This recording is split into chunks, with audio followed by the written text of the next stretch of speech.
sangre de hermanos, inútilmente.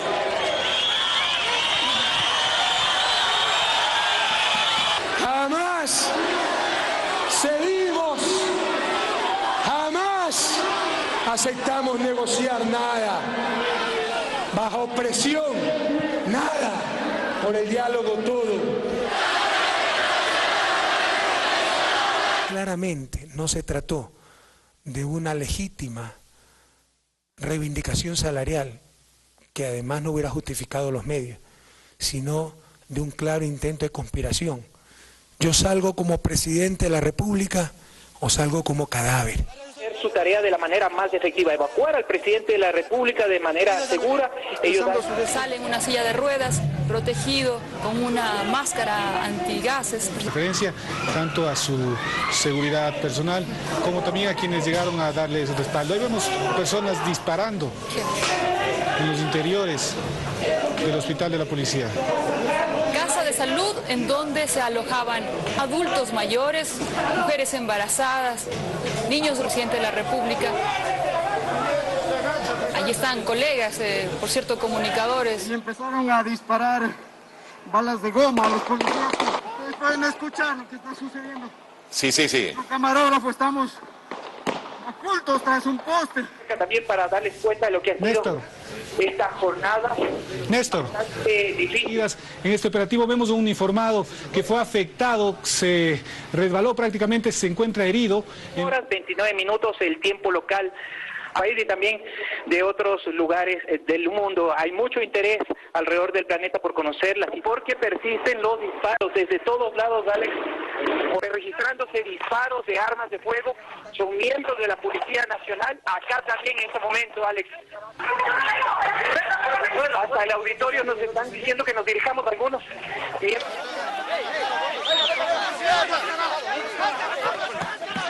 ¡Máscara! ¡Presidente! ¿Me estás tapando? Ponte ahí. Toma una máscara, toma. Señores, si quieren matar al presidente, aquí está. ¡Mátenlo si le dan! ¡Mátenlo si tienen poder! ¡Mátenlo si tienen valor! En vez de estar en la muchedumbre, cobardemente escondido. Qué pena. Qué pena que los bastiones de la patria, no son todos, aquí. ¡Despídenlo! ¡Pero este presidente no le da ni un peso atrás! ¡Ni un peso!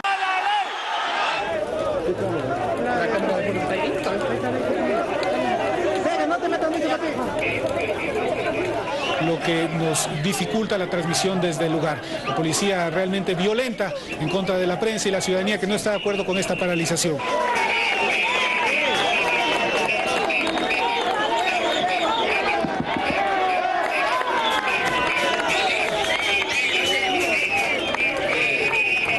Que se encuentra prácticamente paralizado. ¿Se van a quedar aquí, van a movilizarse? ¿Cuáles van a ser las acciones?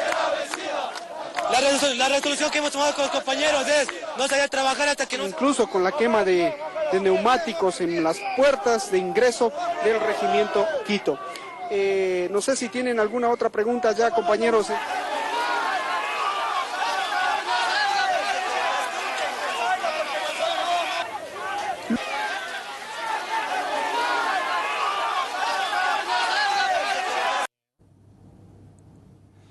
Muy buenas noches, ¿cómo están? ¿Qué tal? Bienvenidas y bienvenidos a este nuevo capítulo de Ojo con los Medios. Terminamos esta semana, o una semana más, hoy día viernes, recordando estos hechos del 30 de septiembre del año 2010. 6 años ya de este intento de golpe de Estado contra Rafael Correa, en el que murieron 11 personas. Quería recordar exactamente cuántos disparos le habían dado al auto de Rafael Correa. No lo encuentro ahorita. ¿Cómo está, doctor Mariano? Comandante, bien. Bueno, quisimos arrancar con esto porque la restauración conservadora, colonial y desintegradora ha intentado golpes de Estado de nuevo tipo, golpes blandos como se lo conoce, con diferentes características. En este caso, un 30 de septiembre de 2010 se trató de un golpe de corte policial. Y este pequeño resumen de 4 minutos que hicimos al inicio muestra esas aciagas horas y cómo expuso su vida el presidente Rafael Correa, incluso enfrentando en este caso a los sublevados policiales y afirmando que él se va del Ecuador como presidente de la República o como cadáver. Fuertes declaraciones y fuertes imágenes que siempre es necesario recordar, porque luego de este 2010 hubo golpes exitosos, en el 2002 en Paraguay, en el 2016 en Brasil y un año antes en Honduras, con la caída del presidente Manuel Zelaya. Y me parece, Mariano, que estos hechos, después de lo que se vivió en Bolivia en las últimas semanas con el asesinato del viceministro Illanes, veíamos las imágenes y decíamos, no mataron al presidente Correa de casualidad, le dispararon a su auto. Lo secuestraron en el hospital. Dispararon dentro del hospital. Un comando del ejército lo rescata y también le tiran. El presidente en ese momento tenía una lesión en la rodilla. Cuando en esta sublevación policial, cuando se acerca al lugar de los hechos, es agredido también, es defendido por su custodia, que era pequeña, y ahí es secuestrado. Pero después se lava la memoria de todo esto, ¿no? Lamentablemente. Sí, exageran, ¿no? El presidente Correa, se victimizan, ¿no? Exageran la posibilidad de que sea realmente un golpe de Estado. Bueno, tengámoslo muy en cuenta. Y aparte, me parece que es bueno también aclarar los momentos en que te venimos mostrando en este último mes tensiones entre cúpula militar y el presidente Rafael Correa, porque la cúpula militar hay oficiales, alta jerarquía, que están desconociendo a la figura y al poder civil, que es lo más grave, porque te puede gustar o no el presidente, pero desconocer el poder civil sobre las Fuerzas Armadas en un continente, en un subcontinente donde las dictaduras arreciaron, es grave y peligroso. Y de paso los grandes medios se olvidan, como siempre. Y también de la cumbre que hay del encuentro latinoamericano en Quito, donde hay representantes bolivianos, bueno, de todos lados. Está la expresidenta Cristina, ahora vamos a ver un rato. Pero queríamos repasar las imágenes de la inauguración y del Mashi Rafael Correa. Vamos con las imágenes de Telesur. Que hoy nuestra América enfrenta una fuerte arremetida en contra de su rumbo de justicia, equidad, de libertad. Es poco probable que América Latina acepte dictaduras militares en pleno siglo XXI. Pero los poderes fácticos que hemos osado desafiar utilizan otros métodos, como el bombardeo mediático, golpes de Estado parlamentarios, acoso económico, difamación de líderes democráticamente electos, jueces venales, estrellas de cine, de periódicos, de noticieros, entre otros mecanismos para tratar de recuperar sus espacios perdidos. Después de la larga y triste noche neoliberal de los 90, que quebró naciones enteras como Ecuador, y a partir de que Hugo Chávez ganó a finales de 1998 la presidencia de la República de Venezuela, los gobiernos derechistas y entreguistas del continente empezaron a derribarse cual castillo de naipes, llegando a lo largo y ancho de nuestra América gobiernos populares y adscritos al socialismo del siglo XXI. Y en febrero de 2010 se crea la CELAC, la Comunidad de Estados Latinoamericanos y del Caribe, con 33 miembros. De los 20 países latinos de CELAC, 14 tenían gobiernos de izquierda, el 70%. La primera parte del siglo XXI, sin duda, ha sido la década ganada. Los avances económicos, sociales y políticos no solo fueron muy positivos, fueron históricos y asombraron al mundo. Y todo esto en un ambiente de soberanía, dignidad, autonomía latina con presencia propia en el continente y en el mundo entero, en América Latina. Sin embargo, ya en el 2002, el gobierno de Hugo Chávez tuvo que soportar un fallido golpe de Estado.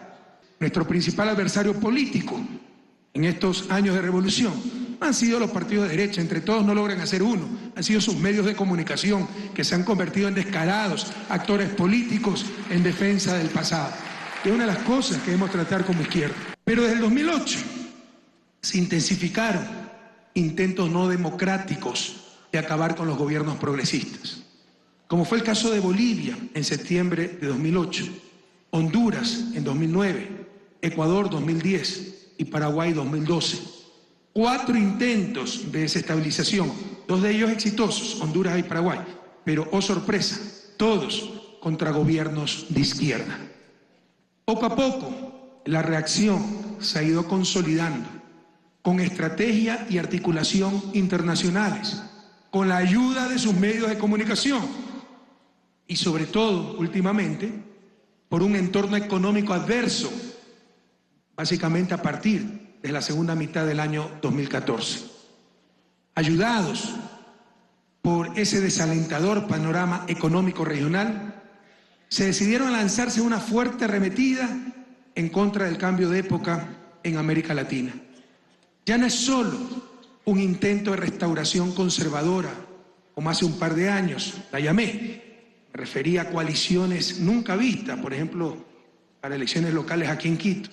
Coaliciones nunca vistas de partidos de derecha para lograr una alcaldía con apoyo internacional, con ilimitado número de recursos, financiamiento externo, etc. Pero al menos utilizando la vía democrática. La reacción se profundizó y perdió límites y escrúpulos. Se trata verdaderamente de un nuevo Plan Cóndor. Hace 40 años, el objetivo del Plan Cóndor fueron los jóvenes que creían en un mundo mejor y se oponían a la brutalidad de las dictaduras militares apoyadas por el norte. Hoy su objetivo, somos los gobiernos progresistas de la región.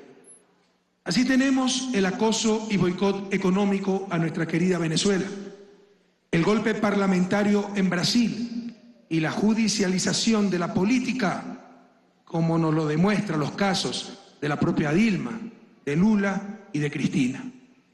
Los intentos para destruir UNASUR y neutralizar la CELAC, tratando de revivir a la moribunda OEA, también son evidentes y no pocas veces descarados.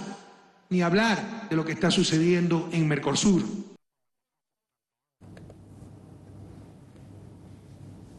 Uy, terminó y yo estaba bostezando.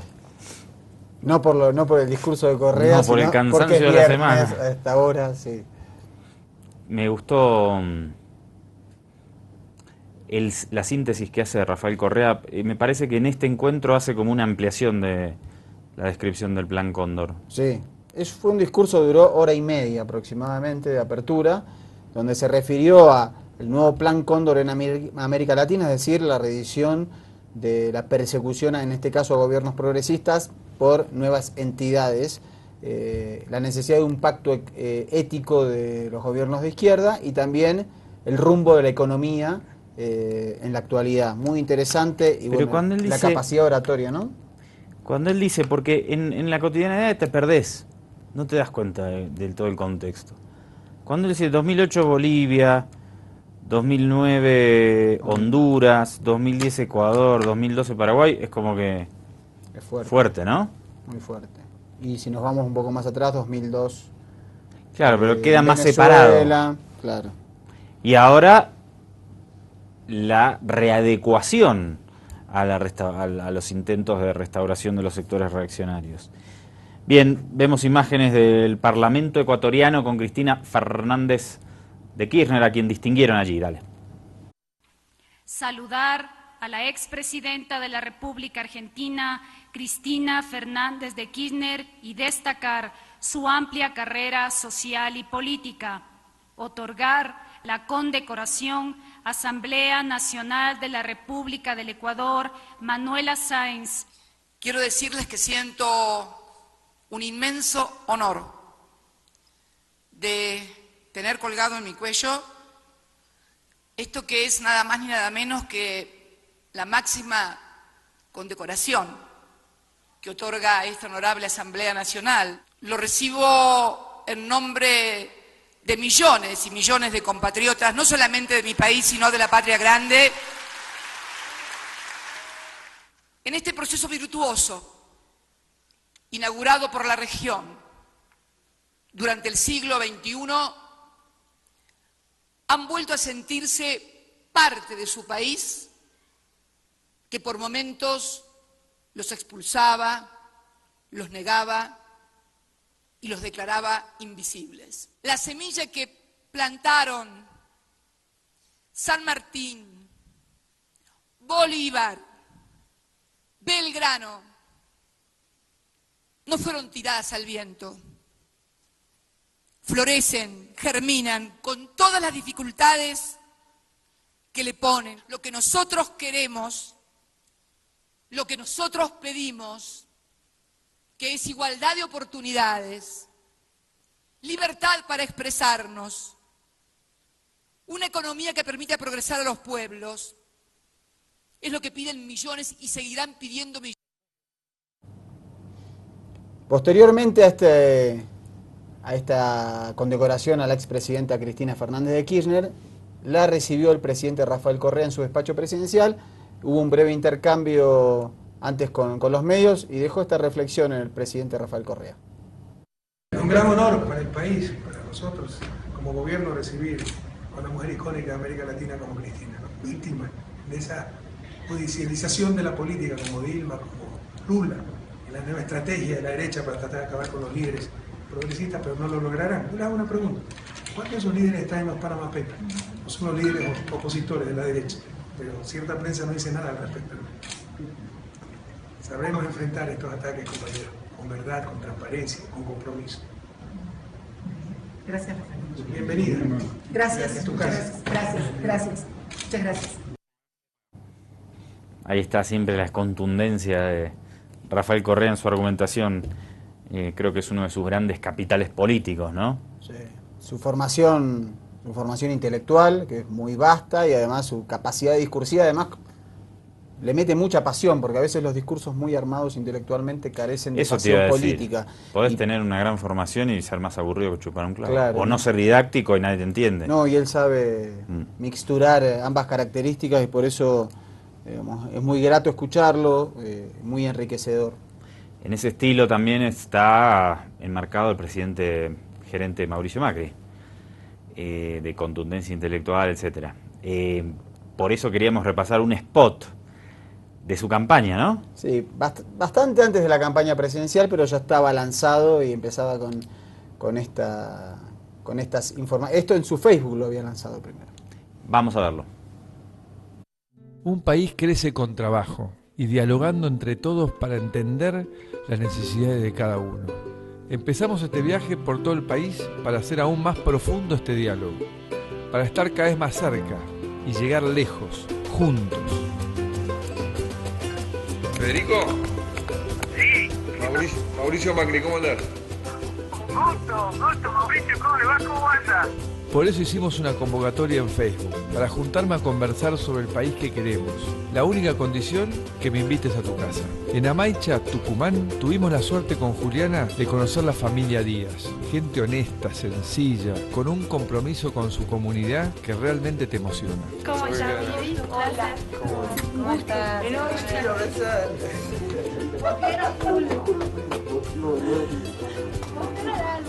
¿Vas a ser el 9 de Boca vos?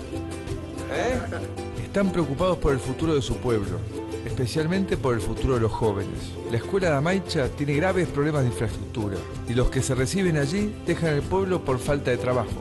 Ellos, con un compromiso inquebrantable, hacen lo imposible por ayudar. Vivi y Flor colaboran todo el año con la escuela, organizan la colonia de vacaciones y hasta armaron una página web para juntar ropa y útiles. Hay mucha gente que lo necesita. Apuéstele a la clase laburadora y apuéstele al negrito del norte. Somos bien laburantes. Apuéstele a los pueblos chicos. Por favor, se lo pido. Necesitamos más oídos, pero no oídos desde la cabeza. Que nos escuchen con el corazón. Hay mucha gente que tiene ganas de laburar, que tiene proyectos que son fantásticos, que valen la pena. No tenemos quien nos escuche. No dudes. Yo tampoco vi que yo estoy totalmente comprometido. Claro, muchas gracias. Si estoy acá es porque creo en ustedes, creo en los argentinos y creo que podemos hacer algo mucho mejor de lo que hemos hecho hasta ahora. Sí se puede, yo sé que sí. Ellas son mujeres con un gran corazón. Ideas, empuje. Me siento muy feliz que la vida nos haya unido. Todos queremos un país mejor y lo vamos a conseguir trabajando juntos. El marketing político que se dice que tiene su correlato aquí en Bolivia también. Vamos a verlo. Buenas tardes, señor. ¿Cómo está? Qué gusto tenerlo aquí en mi casa. Ahí está, ella es mi hija. Estaba yo en el colegio, de primero medio me salí. Yo tenía que trabajar, yo dormía solamente 1 hora había veces. O sea, ha hecho profesionales a pura canasta. A pura canasta. ¿Qué profesión tiene? Contaduría pública. Contaduría. ¿Cómo visualizas el futuro? Me gustaría ser docente y tratar de incentivar a los jóvenes que sigan sus estudios, que no lo abandonen. Yo abría los ojos y ella seguía trabajando, así que me imagino la vida de los demás jóvenes, ¿no? Y ahora que yo trabajo, que tengo las posibilidades mejores, no me gustaría que otros jóvenes sufran, ¿no? Lo que nos ha pasado. Me gustaría que el país crezca, que sacara un poco la pobreza que hay. Así que me gustaría ser docente y colaborar a los jóvenes que se den adelante. Ayúdenme a Sí, qué lindo porque, o sea, quieres que otros logren lo que tú has logrado. Exactamente. Me voy a ir optimista después de haber escuchado a su hija, realmente le llena a uno de energías, de optimismo. Qué bien, pero ya usted lo había visto acá en entregando cemento. Y de la capilla se vino y de ahí nosotros solamente lo pudimos ver de lejos. Y ahora tenemos la oportunidad de tenerlo acá. Tiene todo un propósito. Muchas gracias. Mira, ha sido un gusto. Un gusto Caramba. y gracias por recibirme en su casa. No. Un gusto. Igualmente. Y no cambies, seguir pensando así, seguir trabajando, lograr tu próximo objetivo. Sí, eso vamos. Hacia allá vamos. ¿Y eso desde ahora? No, tiene un tiempito, no es nueva. Pero bueno, el nuevo marketing... ¿Será la misma agencia? No, ¿no? No, creo que no. Pero es lo mismo. Pero es muy parecida la idea, ¿no? Y como acercar, me parece que también lo que intentan es candidatos que necesitan sobreactuar su cercanía a la gente porque no son cercanos a la gente. Entonces me parece que este tipo de publicidades muestran que pueden moverse con soltura. Pero bueno. Es una publicidad, obviamente. Con soltura, pero se ve Samuel duro. Macri me parece un poco mejor, la gente, por lo menos en la imagen, lo recibe con más afecto, ¿no? Sí, está actuado, ¿no? Está claro que es un spot. Y pero el otro ni siquiera. El afecto ni siquiera lo actuaron. Y bueno, hay fallas ahí en la elección de los actores, en todo caso. Portada de La Nación de Argentina. La pobreza es del 32.2 y Macri dijo que fracasará si no la baja. Bueno, ahora ya la va a bajar. Antes decía en la campaña que iba a ser 0. Pobreza 0, exactamente. Hasta ahora la subió. Sí, lo que se estima, depende de los cálculos, es que más o menos 1,5 millones de nuevos pobres en estos 10 meses de mandato de Mauricio Macri, pero bueno, esto es una cifra muy alta y no se le puede achacar solo al gobierno de Mauricio Macri. Evidentemente, en los últimos años de kirchnerismo también hubo una caída de este tipo, ¿no? Un incremento de estos índices. Exactamente. Vamos a ver qué dice Macri sobre estos números. El presidente Mauricio Macri admitió el miércoles las malas condiciones económicas que viven los argentinos, al revelarse estadísticas oficiales que indican que al primer trimestre de 2016 la pobreza alcanzó 32.2% de la población. Esto a casi 10 meses de iniciar su gobierno que impulsó un fuerte ajuste a la economía. Después de años de manipulación de la información, años de negación, hoy sabemos cuál es la realidad, que claramente nos golpea, porque saber que 1 de cada 3 argentinos se encuentra debajo de la línea de pobreza es algo que nos tiene que doler. El mandatario consideró que el dato es el punto de partida sobre el que quiere y acepta que su gobierno sea evaluado, tras usar como principal lema de campaña pobreza 0. No, pobreza 0 4 años es obvio que no se alcanza, Liliana. Nosotros fijamos pobreza cero como un camino desde el cual convocar a todos los argentinos a ser parte, a ser protagonistas, porque claramente esta no puede ser solamente una tarea de un gobierno. Argentina atraviesa por una recesión con una inflación que supera el 40% y un 9.3% de desempleo. Bien. Vamos a ver ahora otro compiladito sobre el tema pobreza cero, cómo se había instalado en la campaña. Me parece que era diferente a lo que muestra ahora. Sí. Es una obviedad que ningún gobierno, que el político que viene y te dice va a haber pobreza cero, es mentira. Sí, otra cosa es como hacen el gobierno aquí en Bolivia, que es llevar a cero la pobreza extrema, que es un objetivo, pero tampoco es una seguridad que se pueda lograr.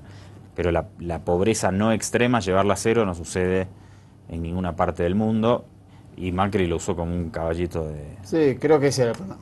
El problema es ese, que a veces hacen promesas que no te pide nadie. Son muy lindas a los oídos, pero...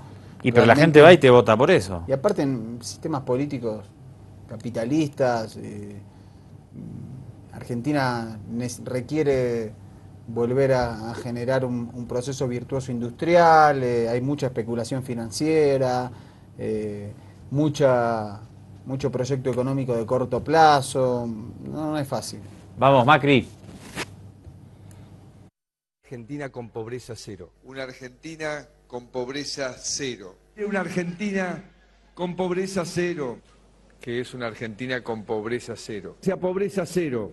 Hacia la pobreza cero. Juntos tenemos que caminar hacia una Argentina con pobreza cero. Una Argentina con pobreza cero. Una Argentina que vaya rumbo a pobreza cero. Nuestro principal compromiso es trabajar por una Argentina con pobreza cero. Pobreza cero. Pobreza cero. En pobreza cero. Pobreza cero. Pobreza cero. En pobreza cero. Pobreza cero. En pobreza cero. Pobreza cero. Pobreza cero. Pobreza cero en Argentina. Pobreza cero. Y ahora vamos al flagelo del hambre, nota de Deutsche Welle, la misma República Argentina. Argentina produce materias primas agrícolas y ganaderas suficientes para alimentar a 400 millones de personas, 10 veces más que su población. Sin embargo, unos 847.000 niños y adolescentes menores de 17 años pasaron hambre en Argentina el año pasado, según un nuevo informe de la Universidad Católica UCA. Y la cifra probablemente haya crecido en 2016. En los comedores populares del Gran Buenos Aires, periferia de la capital argentina, coinciden en que están asistiendo más niños desde que en diciembre pasado el gobierno de Mauricio Macri comenzó a aplicar un ajuste tras 12 años de kirchnerismo. Este es el caso del Centro Comunitario María de Nazaret, en la localidad de San Francisco Solano. En 2015 recibían a 180 niños y ahora llegan a 250, mientras que 20 se mantienen en lista de espera por falta de cupo. De lunes a viernes, tiene 3 comidas diarias acá que el centro puede garantizarle a estos chicos que ya están en el centro. Pero la noche es el problema de ellos porque no hay comedores nocturnos. Sin comedor por la noche ni los fines de semana, muchos de los niños se quedan sin comer o solo ingieren un guiso ligero. Ramona Torales Medina es una madre sola de 27 años que envía a sus 3 hijos al Centro María de Nazaret y que trabaja allí como educadora popular. Hace 5 años perdió un empleo formal y desde entonces subsiste con la asignación universal por hijo y con lo que cobra en el centro y como maestra particular. Y es bastante difícil, uno tiene que ingeniárselas muy bien para poder pasar el fin de semana con los chicos, más con los chicos, porque ¿cómo le explicas a un chico que no hay comida, que hoy no se puede comer? Según encuestas de la Universidad Católica Argentina, la inseguridad alimentaria afectaba en 2010 al 11% de los niños urbanos, bajó al 7,5% en 2015. Desde el colapso de 2001, la situación social mejoró durante el kirchnerismo, pero persistieron inequidades. Casi el 40% de los trabajadores tiene un empleo precario o informal. Se aplicó una medida de asignación universal por hijo, que es una transferencia de ingreso directa a los niños, que sin dudas ha sido un reconocimiento particular de la infancia como una condición de mayor vulnerabilidad frente a otras poblaciones. Lo que sucede es que las transferencias de ingresos no son suficientes para erradicar el hambre. La Universidad Católica aún no ha difundido los datos sobre el hambre infantil en 2016, primer año del gobierno de Macri, pero ha proyectado que en el primer trimestre la pobreza aumentó del 29% al 32%. ¿Qué tema la redistribución de los ingresos, no? Un país que tiene 40 millones de habitantes, produce alimentos para alrededor de 400 millones y miles de niños en esas tierras pasan hambre. Y uno dice... ¿Cómo puede pasar? Pero pasa. Sí, sobre todo porque en los 40, con la llegada de Juan Domingo Perón y su movimiento peronista al gobierno, se logró una redistribución de la riqueza inédita en la Argentina, en la cual se logró la brecha más pequeña entre el más rico y el más pobre, que fue de 1 a 5. Números de esas características solo existían en países del bloque socialista, y cómo eso se ha ido perdiendo nuevamente con el paso de las décadas. Pausa. Enojo con los medios.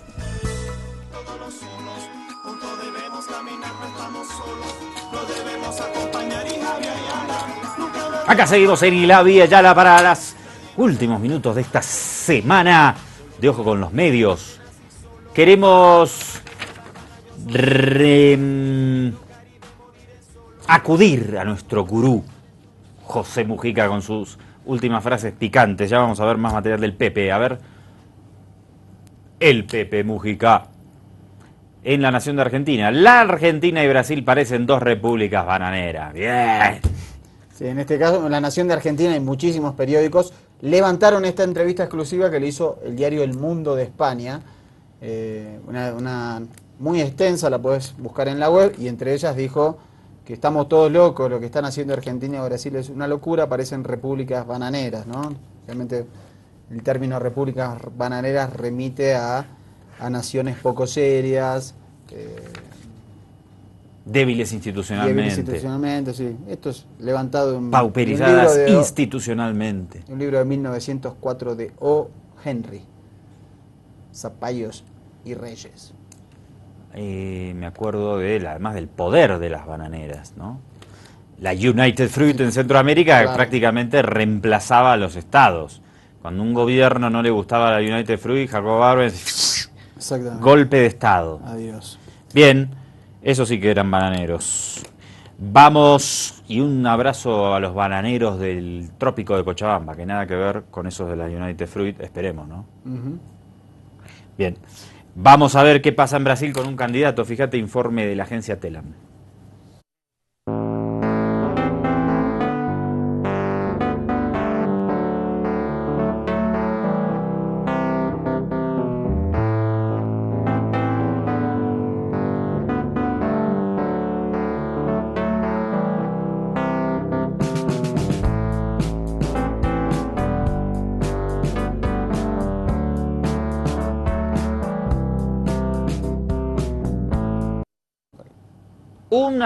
Un candidato asesinado en la República Federativa de Brasil. Sí, en Goiânia, esto es el centro del país, hay elecciones municipales.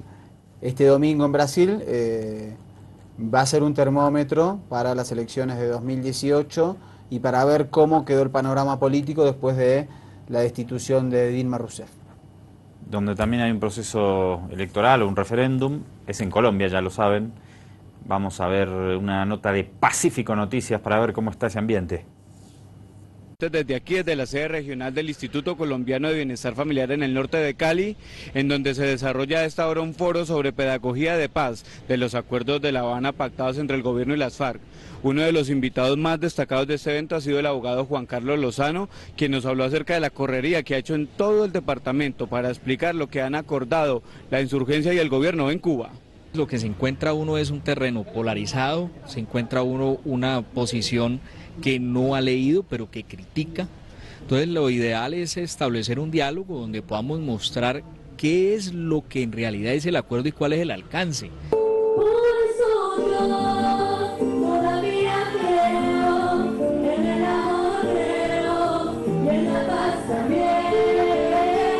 las madres comunitarias, los funcionarios públicos, los niños y la comunidad en general, ha escuchado al abogado Juan Carlos Lozano sobre todo para escuchar qué es lo que se ha pactado de verdad en La Habana y así desmentir los mitos que la campaña por él no ha hecho en este plebiscito que se realizará el próximo 2 de octubre.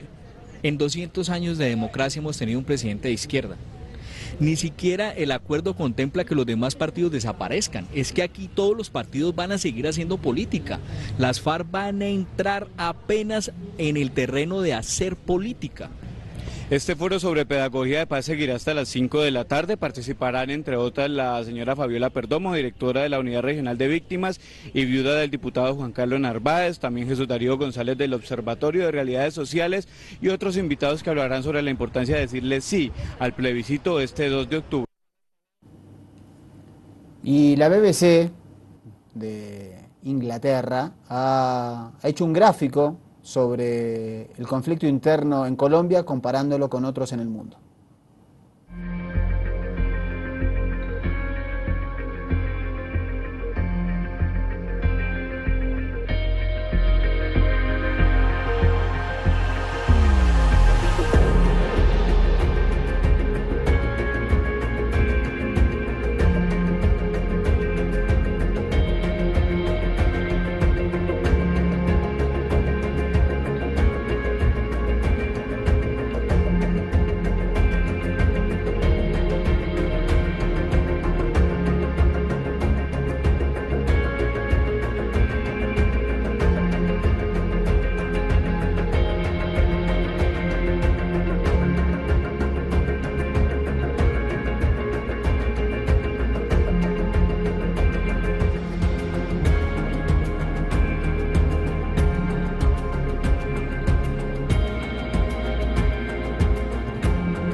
Todavía hay quienes rechazan estos acuerdos de paz. Vamos a una reflexión más justamente del Pepe Mujica sobre este conflicto en sus ya habituales columnas en la Deutsche Welle, cadena estatal de Alemania. Allí está entre dos mares y rica en recursos, ese trágico jolgorio de la fotosíntesis, Colombia. Busca que sus viejas heridas, a partir de la intolerancia que asesinó a Gaitán, puedan cicatrizar. 60 años de dolor que hoy se intentan transformar en disputa política y persuasiva y pacífica. Cambiar la intolerancia y los tiros por la utopía de saldar enormes deudas sociales. 12 millones de campesinos pobres y Colombia entre los 5 países más injustos de la tierra. Sepamos todos hoy, que el ciclo de violencia enfermiza arrancó por el brutal salvajismo de una oligarquía cavernaria que no podía soportar la tolerancia de un liberalismo sensible a la justicia social. Ese liberalismo tuvo que refugiarse luchando por su vida en las montañas. Después, hubo muchos después. En los largos años de la Guerra Fría, tantos que no puedo resumir. Pero sepamos todos que Colombia y su pueblo pagaron un precio enorme por esa intolerancia oligárquica. Pero aprendamos hoy todos, absolutamente todos, de esta enorme lesión política de la historia. ¿Por qué?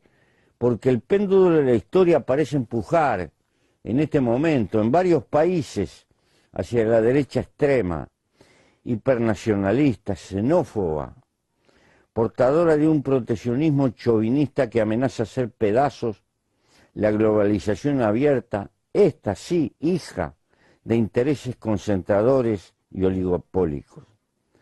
Surge una respuesta política por muchos lugares, incluso en las urnas, porque se sumerge en estancamiento y en incertidumbre a grandes masas que atienden el discurso fascista factoide y mentiroso de los trans y otros parecidos. La socialdemocracia está en crisis. Perdió credibilidad de tanto negociar y ceder ante el abuso concentrador de la riqueza y del verdadero poder plutocrático. Las alternativas posibles más parecen responder a los bancos y transnacionales que a partidos políticos comprometidos con las clases medias y los trabajadores. No es casual que el disgusto sume gente desorientada a la peor de todas las salidas. Existe un presagio autoritario que vuela sobre los cielos de la democracia impotente, incluso con apoyo plebiscitario. Sepamos que en el peor de los casos se volverá a las luchas colectivas por una democracia superior y por construir un paso adelante de la civilización, luchando siempre por la igualdad de los semejantes, pero recordemos que el péndulo de la historia nunca arranca. Aguante el PP y que viva la paz en Colombia.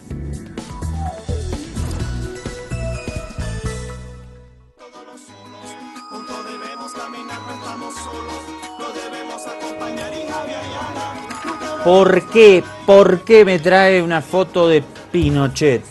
En realidad es estas cosas que hacen en las redes sociales, ¿no? Una intervención artística. Es Pinochet, en realidad es Felipe González, camuflado en esa foto histórica de Pinochet.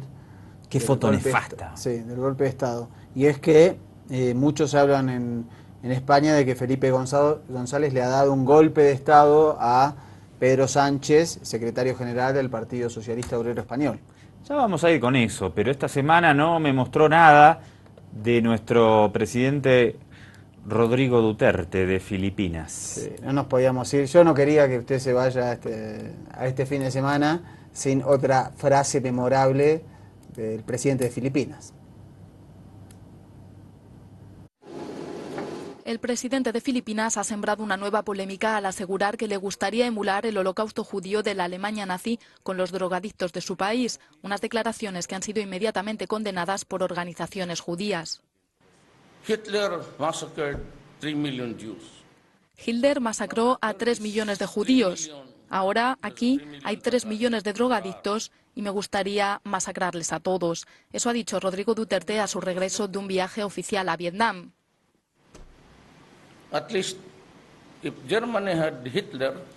Si Alemania tuvo a Hitler, Filipinas tendrá mis víctimas, que querría que fueran todos los criminales para acabar con el problema de este país y salvar a la próxima generación de la perdición.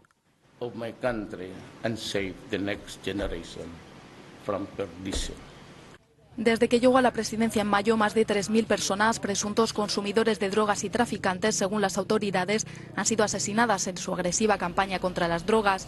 Estados Unidos, Naciones Unidas y la Unión Europea han denunciado que se trata de una violación de los derechos humanos, a lo que Duterte ha respondido con insultos y ataques poco diplomáticos. Hoy cientos de estudiantes se han manifestado en Manila para pedir que se acabe con la impunidad. Lo que le decimos a la gente es que estas vidas importan. Hay unas 2.000 personas que han muerto en estos asesinatos extrajudiciales. Lo que está ocurriendo aquí no es ningún proceso legal, ha dicho la convocante de la protesta. Bueno, hay que tenerlo bien puestos para salir a manifestarse estos jóvenes contra este animal. No, increíble. Cada vez es más bizarra. Cada vez se supera a sí mismo, en este caso banalizando el genocidio nazi, que ha dejado entre 6 y 8 millones de víctimas. Pero perdón, no es solo banalizar el genocidio, porque vos podés decir, bueno, me parece que el genocidio es un invento propagandístico. Eso es banalizarlo. Este dice, además de eso yo quiero hacer lo mismo acá. No, digo porque dice que son 3 millones de cifras, como que...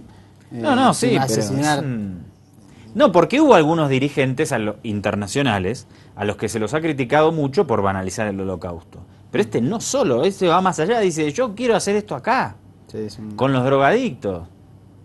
Bueno, vamos muy peligroso. Muy peligroso, porque además esto llega a un montón de gente. Porque es como una cosa fácil, ¿no? Bueno, eliminamos a todos los antisociales y estamos bien. Claro. Aunque sea de manera extrajudicial. Sí, y muchos dicen, bien, sí. Y ese es el problema, ¿no? Habla de una parte de la sociedad en la cual... el discurso este es súper peligroso. Sí, y que entra y que es considerado en nombre de la seguridad ciudadana como pertinente. Y bueno, de esta manera dejamos de convertirnos en un Estado de Derecho, nos convertimos en un Estado en una cacería completamente, claro, sí. En una carnicería, ¿no? Medieval. Bueno, vamos con Felipe González y Pedro Sánchez, por favor, Televisión Española. El expresidente le pide a Pedro Sánchez que afronte la realidad. Yo creo que todos los líderes políticos tienen que asumir la responsabilidad de sus propios actos. El exministro Borrell le responde que se equivoca. Sale en defensa de Sánchez porque cree que hace lo que le pidió el Comité Federal. Exige que se cumplan los estatutos. Pretender que hay que crear una gestora me parece que no está de acuerdo con los estatutos. Esa es precisamente la intención de los críticos. Cuando esto ocurre, se va a resolverlo en un congreso extraordinario previa constitución de una gestora que garantice que ese proceso se hace con absoluta normalidad e independencia, ¿no? Consideran que llegados a este punto, la única opción es buscar un nuevo líder. Aferrarse al cargo, ya digo, ni es inteligente, ni es generoso, ni es decoroso, y es un espectáculo deplorable. Se invalida como secretario general de todo el Partido Socialista quien habla de bandos, quien está en contra de la mitad del partido o la mitad del partido está en contra suya. Creen que los socialistas saldrán reforzados del proceso. En una carta a la militancia, Ximo Puig ha defendido un PSOE democrático y cohesionado. Pero yo lo que quiero es tender puentes, buscar soluciones y no cavar más la fosa. Defensores y detractores coinciden en dar voz a las bases. Y hoy dio una conferencia de prensa Pedro Sánchez, líder del PSOE, diciendo que iba a conservar la Secretaría General, se iba a quedar y que mantenía su no a Mariano Rajoy. Agradecer de corazón las múltiples muestras de apoyo y de cariño que he recibido durante la última semana en un momento tan delicado para la organización que lidero. Comparto el desgarro que sufren muchos progresistas ante esta inédita situación. Mañana, como saben, se celebra un comité federal que va a afrontar un debate decisivo. Ni es ni tampoco puede convertirse en un debate reglamentario. Se trata de un debate político. Tras la renuncia de varios miembros de la Comisión Ejecutiva Federal, procede celebrar un congreso extraordinario, tal y como establecen nuestras normas y como recoge el propio escrito de los dimisionarios. Una vez puesto en marcha ese mecanismo con su renuncia, parece razonable que se celebre cuanto antes para que los militantes decidan con su voto quién es el próximo secretario general del Partido Socialista. Cerrarse. No debemos quitar la voz a la militancia para que decida cuanto antes con su voto y para que el Partido Socialista sea dirigido por quienes ellos y ellas deciden. Siempre he defendido la hoja de ruta establecida por el Comité Federal. Votar no a Mariano Rajoy e intentar formar un gobierno alternativo, transversal y de cambio. Pero el Comité Federal, que se va a celebrar mañana, puede cambiar esa hoja de ruta y pasar a la abstención para que gobierne Mariano Rajoy. Lo que sí que advierto es de sus consecuencias, del error que significaría para millones de votantes progresistas y también para el Partido Socialista Obrero Español. El segundo de los puntos es que como secretario general del Partido Socialista estoy convencido, es mi firme convicción de que España no se merece 4 años más de Mariano Rajoy al frente del Gobierno de España. No a 4 años más de un presidente del Gobierno que ha mentido sistemáticamente a la sociedad española. Mañana entonces debate, en ese encuentro federal van a estar representantes del partido. ¿Qué puede pasar? Resumidamente, ¿no? La postura de Pedro Sánchez es el Partido Socialista tiene que seguir siendo oposición. Si le permite, le allana el camino a Rajoy, deja de serlo y se diluye. Y los sectores encabezados por Felipe González y Susana Díaz quieren que se abstenga el Partido Socialista los que renunciaron. Exactamente.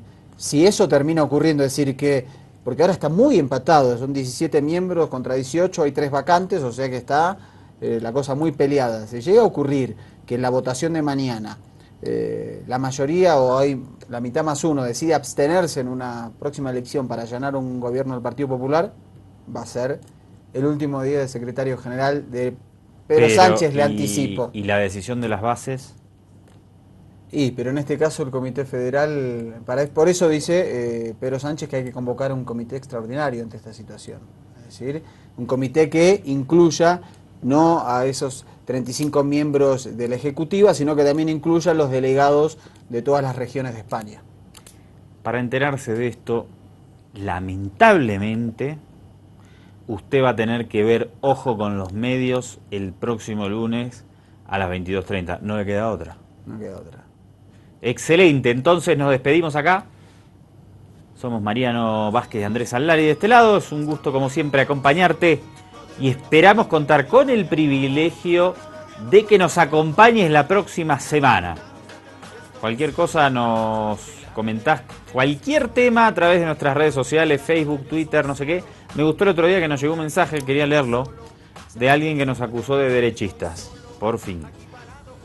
Eso me parece que merece en el canal de YouTube. Me parece que eso merece que lo leamos completo. Al fin. Buen fin de semana. Chao. Vamos.